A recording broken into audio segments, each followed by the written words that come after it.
እስኪ ዛሬ ስለ ሲኔማ ሙሉ ታሪክ እንነጋገር። ከቀላል የብርሃን ብልጭታ ተነስቶ እንዴት አድርጎ ነው ዓለም አቀፍ ክስተት እስከ መሆን የደረሰው? ይህን አስደናቂ ጉዞ አብረን እንቃኘዋለን። ግን መቼም ቆም ብለን አስበን እናውቃለን? ፊልም ማለት እኮ በራሱ ትልቅ ተአምር ነው። አስቡት እስኪ ጊዜን፣ ብርሃንን፣ ድምፅን፣ ስሜትን፣ ታሪክን ይህን ሁሉ ነገር በአንድ ላይ አጣምሮ መያዝ መቻል እውነት ለመናገር እጅግ በጣም አስደናቂ ነገር ነው። እሺ እንግዲያው ጉዟችን ይሄን ይመስላል። በስድስት ቁልፍ ዘመናት ውስጥ ነው የምናልፈው። ከፊልም ልደት ጀምረን ማለት ነው እስከ ዛሬው የዲጂታል ዘመን ድረስ በመሃል የሲኔማን ታሪክ የቀረጹትን በጣም ወሳኝ ክስተቶች አንድ ባንድ እንመለከታለን። እሺ፣ የመጀመሪያው ምዕራፍ የሲኔማ አስማታዊ ጅማሮች። ታሪካችን የሚጀምረው ፊልም ተብሎ ነገር ከመፈጠሩ በፊት ነው።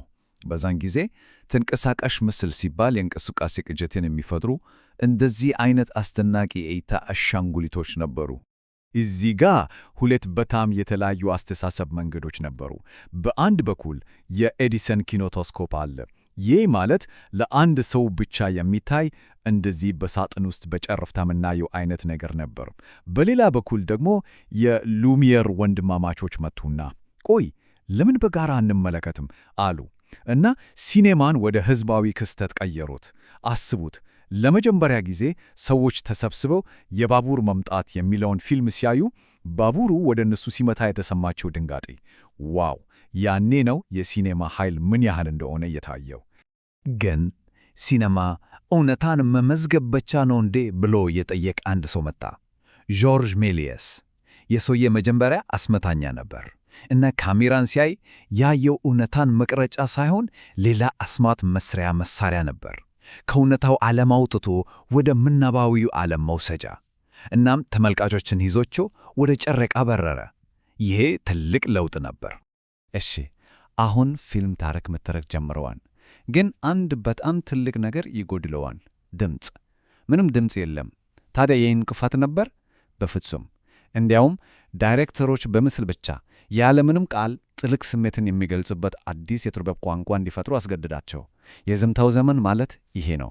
በዚህ ዘመን ነው እንግዲህ እነ ቻርሊ ቻፕሊን የመጡት። በአንድ ጊዜ የሚያስቁ፣ በተመሳሳይ ጊዜ ደግሞ ልብ የሚሰብሩ። ከሱ ጎን ደግሞ በስተር ኪትን አለ።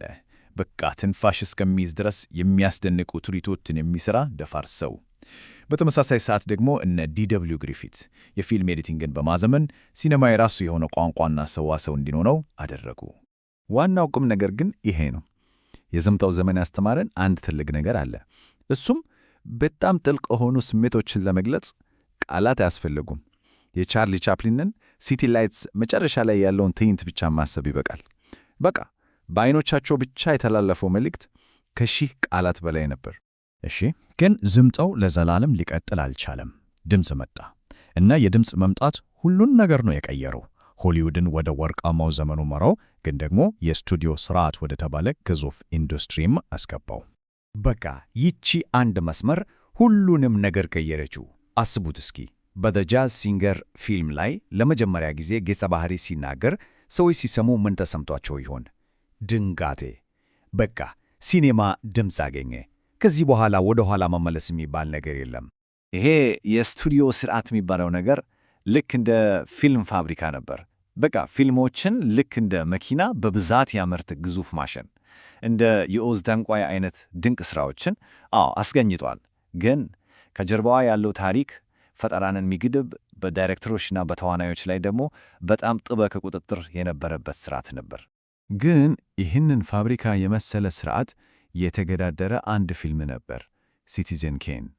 ኦርሰን ዌልስ መጣና ባልተለመዱ የካሜራ አንግሎትና ዲፕ ፎከስ በሚባል ቴክኒክ ካሜራ ማለት ዝም ብሎ የሚቀዳ ነገር ሳይሆን በራሱ ታሪክ ተራኪ ሊሆን እንደሚችል አሳየ። ትልቅ አብዮት ነበር። ሆሊውድ የራሱን ሕግጋት እያተነከረ ሲመጣ በዓለም ዙሪያ ደግሞ አመፅ ተነሳ፣ በራሱ በሆሊውድም ውስጥ ጭምር። አዲስ የፊልም ሰሪዎች ትውልድ በቃ እኛ የራሳችንን ታሪክ በራሳችን መንገድ ነው የምንተርከው ማለት ጀመሩ። እናም ይሄ እንቅስቃሴ አንድ ነገር አረጋገጠ። ኃይለኛ ታሪኮች የሆሊውድ ብቻ አይደለም። ከጣሊያን ኒውሪያሊዝም እውነተኛ ሕይወትን ከሚያሳዩት ፊልሞች ጀምሮ እስከ ጃፓን ድረስ አኪራ ኩሮሳዋ የሠራቸው ድንቅ ሥራዎች ዓለም የራሱን ድምፅ በሲኔማ እያሰማ ነበር። ይሄ ደግሞ ወደ አንድ አዲስ አስተሳሰብ መራን። ኦተር ቲዮሪ ወይም የደራሲ ጽንሰ ሐሳብ። ሐሳቡ ቀላል ነው። ዳይሬክተሩ የፊልሙ እውነተኛ ደራሲ ነው። እንደ አልፍሬድ ሂችኮክ ያሉ ዳይሬክተሮች ዝም ብሎ ተቀጣሪ ሰራተኞች አይደሉም። የራሳቸው የሆነ ልዩ የአተራረክ ስልጠት ያላቸው፣ የራሳቸው የሆነ እይታ ያላቸው ባለራዕዮች ናቸው የሚል እምነት መጣ። እናም በሰባዎቹ አዲስ የሆሊውድ ትውልድ ተቆጣጠረው። እነ ስኮርሴሲ፣ ኮፖላ፣ ስፒልበርግ። ይህ ትውልድ መጣና ዘ ጋድፋዘርና ጃውዝ በሚሉ ፊልሞች አንድ ነገር አሳየ። ጥበባዊ ብቃት አለው ፊልም በንግድም እጅግ በጣም ስኬታማ መሆን ይችላል። ይህ የፊልም ኢንዱስትሪውን ለዘላለም ነው የቀየረው። የእነዚህ ፊልሞች ስኬት በቀጥታ ወደ አዲስ የሲኔማ ዘመን ነው ያስገባን፣ የዲጂታል አብዮት። ይህ ዘመን ደግሞ በግዙፍ ፍራንቻይዞች በቤት ውስጥ ፊልም የመመልከት ልምድ እና ሁሉንም ነገር በለወጠው የዲጂታል ቴክኖሎጂ መምጣት የሚታወቅ ነው። የጆይስና ስታር ዋርስ አስደናቂ ስኬት ብሎክባስተር የሚባለውን ቀመር ፈጠረ። በቃ ፊልም ከአንድ ጊዜ መዘናኛነት ወጣ፣ ወደ ትልቅ የንግድ ምልክት ወይም ፍራንቻይዝ ተለወጠ። የበጋ ወቅት ክስተት ሆነ፣ ከሸቀጣሸቀጥ ንግድ ጋር የተያዘ ትልቅ ነገር ሆነ። እናም የዲጂታል ዘመን የቅርጸት ጦርነት አስነሳ። ዲጂታል ካሜራዎች በጣም አመቺና ርካሽ ናቸው። አዎ፣ ግን እንደ ኩዌንቲን ታራንቲኖ ያሉ ዳይሬክተሮች ቆይ የባህላዊ ፊልም ልዩ ገጽታና ስሜት ብለው ይከራከራሉ። ለነሱ ያ የድሮ ፊልም ያለው ስሜት ተወዳዳሪ የለውም። የብሎክባስተር ስትራቴጂው ውጤት ምን ያህል እንደሆነ ለማየት ይህን ቁጥር ብቻ ማየት በቂ ነው። ዛሬ ላይ ከምን ጊዜም በላይ ገቢ ካገኙ 10 ፊልሞች ውስጥ አስቡት፣ 9ኛው የአንድ ትልቅ ፍራንቻይዝ አካል ናቸው። አስገራሚ ነው።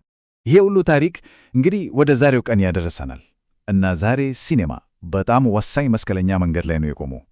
የፊልም የወደፊት ዕጣ ፈንታ አሁን በሚወሰኑ ውሳኔዎች ላይ ነው የሚወሰነው።